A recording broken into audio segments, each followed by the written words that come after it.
আসছি পরবর্তী খবরে। বিনা খরচে নদী ড্রেজিং এর উদ্যোগ। খরচ তো হবেই না, উল্টে আয় বাড়বে রাজ্যের। উত্তর চব্বিশ পরগনার নদীর পরীক্ষামূলক ড্রেজিং সফল হলে অন্যান্য নদীর ক্ষেত্রেও একই মডেলে কাজ হবে।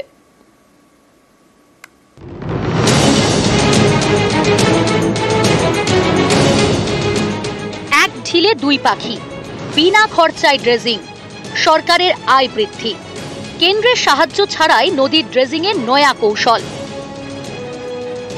আপাতত পরীক্ষামূলকভাবে উত্তর চব্বিশ পরগনায় নদীর ৩৪ কিলোমিটার নতুন পদ্ধতিতে ড্রেজিং এর সিদ্ধান্ত। সফল হলে রাজ্যের অন্যান্য জায়গাতেও নদীর ড্রেজিং এর ক্ষেত্রে একই পদ্ধতি গ্রহণ করা হবে। এটা একটা বাংলার বুকে একটা অভিনব সুযোগ, সেটা মুখ্যমন্ত্রী মমতা বন্দ্যোপাধ্যায় করে দিয়েছেন। প্রথম এই ধরনের উদ্যোগ একদম প্রথম কথা হচ্ছে জল নিকাশি ব্যবস্থা ভালো হবে, বন্যার সম্ভাবনা কমে যাবে। দ্বিতীয় পয়েন্ট হচ্ছে গভর্নমেন্ট অফ ওয়েস্ট বেঙ্গলের রাজস্ব বৃদ্ধি পাবে এবং ত্রিস্তর পঞ্চায়েত ব্যবস্থা তাদেরও অর্থনৈতিক সক্ষমতা বৃদ্ধি পাবে। নদীর নাব্যতা বাড়াতেই ড্রেজিং জরুরি, কিন্তু ড্রেজিং করতে খরচও প্রচুর। এই অবস্থায় বিনা খরচে ড্রেজিং এর নতুন রাস্তা বের করল রাজ্য সরকার।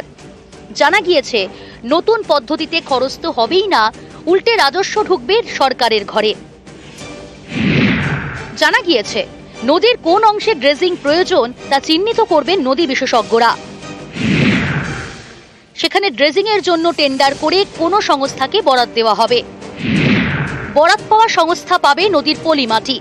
নদীর পলিমাটির বদলে সরকারকে টাকা দেবে সেই সংস্থা। আগে ড্রেজিং, এরপর পলি নদীর পাড়েই ফেলে রাখা হতো। বর্ষায় সেই পলি আবার ধুয়ে নদীতেই পড়ত। নতুন পদ্ধতিতে নির্দিষ্ট সংস্থা মাটি নিয়ে যাওয়ায় মাটি নদীতে পড়ার সম্ভাবনাই থাকবে না।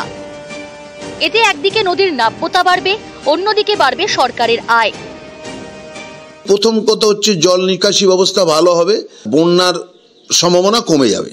দ্বিতীয় পয়েন্ট হচ্ছে গভর্নমেন্ট অফ ওয়েস্ট বেঙ্গলের রাজস্ব বৃদ্ধি পাবে এবং ত্রিস্তর পঞ্চায়েত ব্যবস্থা তাদেরও অর্থনৈতিক সক্ষমতা বৃদ্ধি পাবে।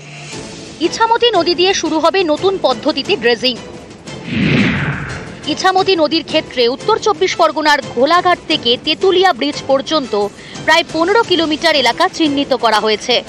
এরপর যমুনা খালের ক্ষেত্রে টিপি থেকে চারঘাট পর্যন্ত প্রায় 9 কিলোমিটার ড্রেজিং করা হবে।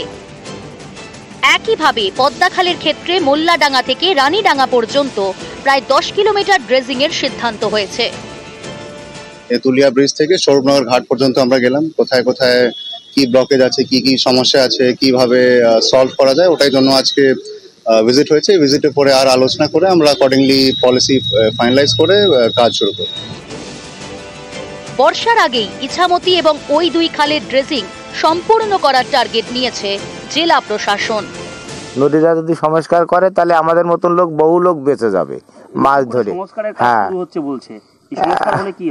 সংস্কার হলে খুবই ভালো হবে। নদীর ধরন শক্তি বেড়ে যাবে, জোয়ার ভাটা হবে, নদী জঙ্গল হবে না। সংস্কার করে ভালো হবে, সকলের ভালো হবে। হ্যাঁ, সবারই ভালো হবে, এই এলাকার সবারই ভালো হবে। জিয়াউল আলম, নিউজ 18 বাংলা।